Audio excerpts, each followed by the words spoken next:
prezados alunos, retornamos então a nossas videoaulas, né? Agora estou fazendo a minha segunda videoaula com relação aos exercícios, mostrando para vocês o enunciado 2. Bem, o enunciado 2, ele é sequência do arquivo do enunciado 1, ou seja, ele está dentro do mesmo arquivo AP1, atividade proposta 1 com o meu nome, né? Porém na segunda planilha de cálculos, né? Nesse enunciado, o que eu peço para vocês? Para vocês criarem uma tabela com 4 colunas, né? Onde nós vamos inserir, aqui eu já inseri para nós não perdermos muito tempo na videoaula, com os dados meses, água, luz e telefone, né? E configurar essa primeira, então, linha dessas colunas com a letra Century Got, tamanho 13, negrito, né? E centralizado. Se alguém não tiver esse padrão de letra, pode optar por outro, não se preocupe, tá? Mas a ideia é que a gente manipule também essa barra de formatação aqui, explorando essas opções da mesma. Depois, abaixo da linha, da coluna A, a linha 1, era para inserir os meses, né? Janeiro, fevereiro, março, abril, maio, junho, julho. E, respectivamente, os valores, né? E esses valores que foram digitados aqui, era para configurá-los, formatá-los, né? Eu vou selecionar todas as células aqui, mostrar para vocês, com 2 casas decimais, né? Então, eu venho aqui adicionar casa decimal e clico 2 vezes, ele vai inserir 2 casas decimais após a vírgula. Então, isso era outra coisa que era para ser feito. Depois disso, o enunciado pedia também, aí para abaixo, então, nessa coluna meses, a formatação era a letra na cor azul, né? Fonte Arial, tamanho 12, negrito e itálico, né? Então, eu fiz isso. Então, a cara da tabela é essa que vocês deveriam apresentar. Redimensionamento automático das colunas, né? Clicar 2 vezes aqui para redimensionar isso, né? E aí, na sequência, era para inserir uma coluna, né?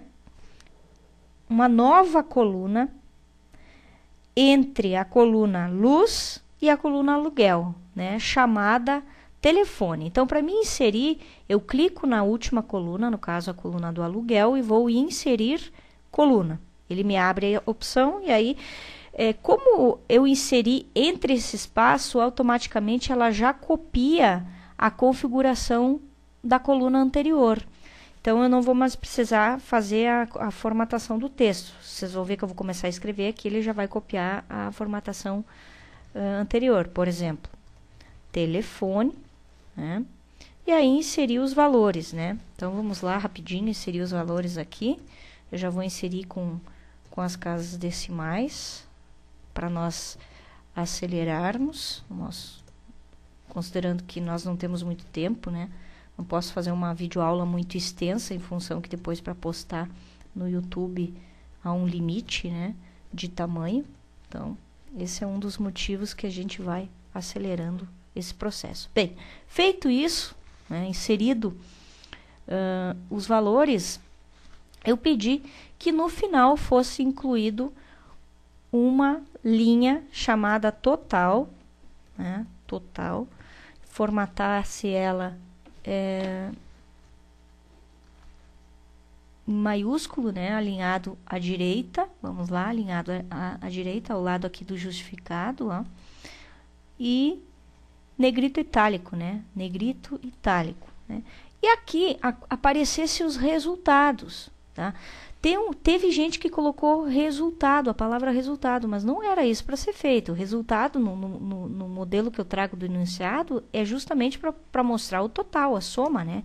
Bem, como a gente ainda não está trabalhando com fórmulas, né? Embora eu tenha citado isso no início do enunciado, a ideia é de, para mim fazer esse total aqui, eu vou trabalhar com os operadores. No caso, o operador da adição, né? Então, como é que eu faço isso? Então, eu inicio sempre com o sinal de igualdade, abro um parêntese e digo qual é o intervalo das células que eu quero somar.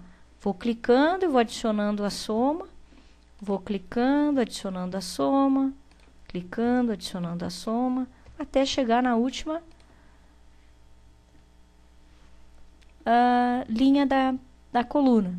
Bem, se vocês observarem, o que acontece aqui? Ele pega o intervalo, então, das células B2 até B8 e ele vai fazer a soma. Se eu pressionar o Enter, ele gerou a soma da minha tabela.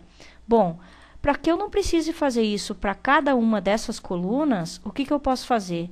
Clicar nessa coluna, nessa célula, posicionar a seta do mouse bem no cantinho onde forma uma cruz e arrastar até o final e ele vai me gerar a soma para cada uma das linhas correspondente às colunas que estão sendo somadas. Então, vocês observem que à medida que eu vou navegando nas células, aqui na função fórmula muda o intervalo das células, né? Se eu pego o total da coluna aluguel, eu estou trabalhando com as células as células E, no intervalo 2 a 8. E assim, para o telefone eu trabalho com as células D, para a luz eu trabalho com a célula C, água com a célula B. Então, a ideia deste exercício era isso. Fazer essa tabela, formatá-la e inserir, então, um total através do operador, que mais adiante, no próximo módulo, a gente vai ver que é diferente de usar, por exemplo, a função soma aqui, né? E aqui, então, renomear a planilha para exercício 2, né? E dar um OK. Muito bem. O que aparece aqui? Então, eu tenho já os meus dois exercícios do enunciado. Enunciado 1, exercício 1, enunciado 2, exercício 2. Vou salvar novamente para atualizar as alterações. E, a princípio, este é o nosso segundo exercício da nossa primeira atividade proposta desta disciplina à distância.